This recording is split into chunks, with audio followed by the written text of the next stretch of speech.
Bonjour à toutes et à tous, vous écoutez Cinécast, le podcast qui chaque semaine vous recommande des films à voir au cinéma, en streaming ou en VOD. Ici Thibaut, toujours en direct du Festival de Cannes.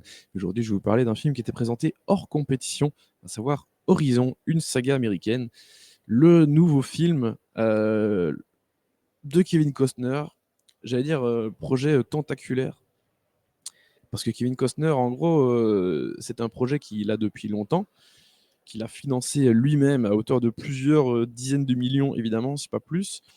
Et ceci est le premier chapitre d'un, est-ce qu'on va dire, une série de films, d'une trilogie euh, de 3 films, donc une trilogie qui vont durer au total 9-10 heures. Et ce premier chapitre fait 3 heures. Voilà. C'était présenté hors compétition ici au festival. Et en gros, dans Horizon, le synopsis est assez succinct. Euh, ça se déroule sur une période de 15 ans et ça se déroule après la guerre de sécession. L'expansion vers l'ouest est semée d'embûches, qu'il s'agisse des éléments naturels, des interactions avec les peuples indigènes qui vivaient sur ces terres et de la détermination impitoyable de ceux qui cherchaient à les coloniser. Il y a des vraies histoires dedans, hein, ça c'est vraiment un truc très générique pour parler du projet, mais oui, il y a des arcs avec plusieurs personnages, des colons qui vont essayer de traverser les États-Unis pour trouver un endroit où s'installer. Une histoire d'histoires qui vont mal tourner entre des personnages et qui vont partir à la poursuite les uns des autres. Euh, des gens qui vont se faire attaquer par les Indiens. Et voilà, ce genre d'histoire. Et bon, j'en parlerai un peu plus longuement, mais on va d'abord s'écouter un extrait de la bande-annonce.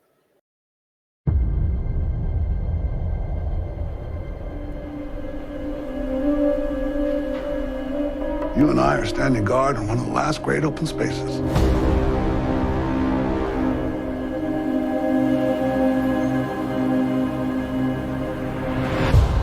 These people think that if they're tough enough, smart enough, and mean enough, all this will be there someday.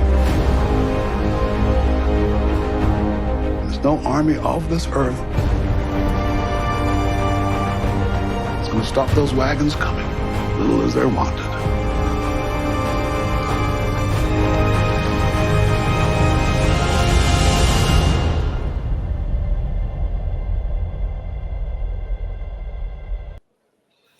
Bon voilà, en fait, la bande-annonce, je vois qu'elle en dit pas beaucoup plus, hein. Mais bon. Oui, et je pense même qu'il y a des images dedans qui sont pas de ce film-ci, mais sans doute du ou des prochains. Alors, bon, western de 3 heures de Kevin Costner.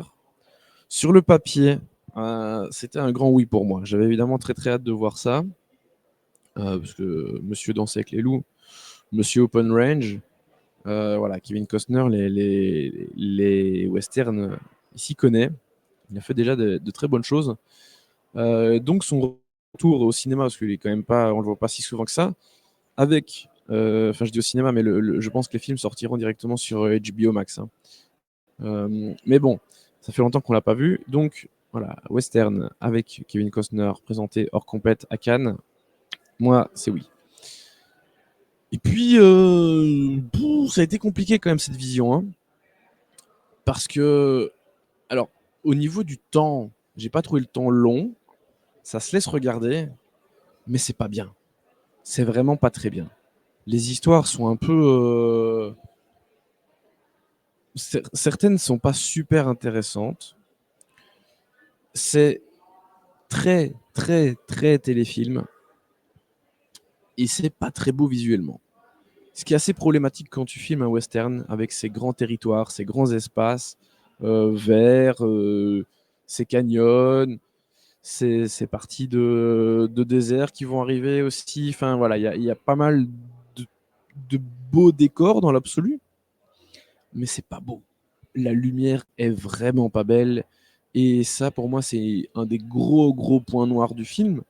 Parce que, enfin, je veux dire, c'est.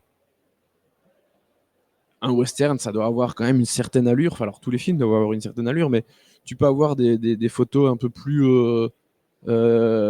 réalistes dans certains films, c'est pas un problème. Mais pour qu'un western ait de l'allure, sachant que ce sont des décors qui doivent être construits, etc., il faut qu'il y ait quand même une certaine chaleur ou un certain style. Et ici, je trouve que il n'y a pas du tout cette chaleur propre au western. On a quelque chose de vraiment très, très neutre et pas très joli et intéressant à regarder. Donc voilà, déjà, quand on n'a pas cette chaleur qu'on recherche quand on va voir un western, c'est compliqué. Ensuite, voilà, je disais, les histoires, c'est un peu décousu. Parfois, ça prend beaucoup son temps. Et on sent malheureusement que c'est un premier chapitre. Alors ça, je dirais la couleur est annoncée dès le début. Hein, je peux pas faire ah oui, c'est pas fini. Non, ça c'est pas grave. Mais c'est-à-dire qu'il y a des histoires qui sont peut-être moins bien développées ou peut-être plus rushées que d'autres. Donc c'est un peu ou alors il y a voilà des péripéties peut-être inutiles qui vont se greffer. Ça c'est un peu dommage parce que du coup bah, voilà il y a certaines tout va pas toujours à l'essentiel. Et en plus, alors la fin, alors là, j'ai pas du tout compris le délire, mais pendant 10 minutes sur la fin, il nous balance des images euh, en mode très accéléré, bande-annonce pour les films suivants, avec plein d'images forcément qu'on verra dans les films suivants. Et je n'ai pas du tout compris pourquoi il a fait ça. Il aurait pu terminer sur un plan Lonesome Cowboy à la Lucky Luke ou j'en sais rien, mais là, voilà, il termine le truc en queue de boudin avec une espèce de bande-annonce longuissime qui sert à rien avec une musique assourdissante. J'ai non, vraiment pas compris le délire. C'est équivalent fin de Babylone. Voilà, et j'adore Babylone, mais la fin, je la déteste. Ben voilà, même délire. Mais non, je suis déçu de ne pas avoir été plus pris que ça par les histoires des différents personnages. Parce que je trouve que il y a beaucoup trop de distance avec ces personnages. On est jamais vraiment impliqué. C'est difficile d'avoir beaucoup d'empathie pour eux. Je trouve il y a trop de distance entre les spectateurs et les personnages et les histoires que Costner veut raconter. Et, et ce qui est très paradoxal, parce que je l'ai dit, les 3 heures, elles sont pas, je les ai pas vues passer en disant, oh putain, il reste 1 heure et demie, il reste 2 heures, et voilà. Non, ça s'est regardé relativement facilement. Ce qui est un exploit quand même, hein, vu le niveau des histoires. Euh, mais en même temps, je salue le côté un peu épique que Costner essaye d'insuffler à cette saga. Hein. Trois films de 3 heures chacun environ. C'est ambitieux. Il veut faire sa grande fresque sur l'Ouest américain. Voilà, très bien. Euh, mais ouais, pour moi, ça a pas fonctionné, malheureusement. Voilà. Euh, et malgré les quelques choses qui sont bien foutues, le casting qui est pas. Mais en fait, le casting, je trouve pas qu'ils aient mal joué, mais il y a pas d'émotion. C'est vraiment c'est froid en fait. C'est froid. C'est vraiment ça. Il y a trop de distance. Il n'y a pas assez d'émotion. Il n'y a pas assez d'empathie. C'est juste froid. Ça se regarde, mais voilà. Ça manque d'humanité tout ça. Mais oui, le casting, très beau casting, hein, Costner en tête, même s'il nous a déjà habitués à mieux, mais je veux dire, il y a un beau casting, hein, il y a Sienna Miller, il y a Sam Worthington, euh, qui sont très bien. Il y a Luke Wilson, Thomas Eden Church, un peu, Michael Rooker, qui est pas mal. Michael Rooker m'a plutôt bien plu, mais Danny Houston, qui a un petit rôle. Mais oui, tout ça est très très froid, malheureusement. Donc je vais pas m'épancher plus sur la question. Pour moi, c'est juste une étoile. Voilà. J'aurais adoré aimer le film, mais malheureusement, ce n'est pas le cas.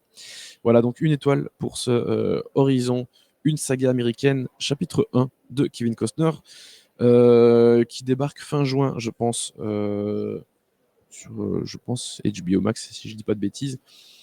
Bref, je vous dis à très très bientôt pour des nouvelles critiques en direct du Festival de Cannes. N'hésitez pas à nous suivre sur les réseaux sociaux avec le handle @cinecastbe et à nous écouter sur les plateformes de votre choix.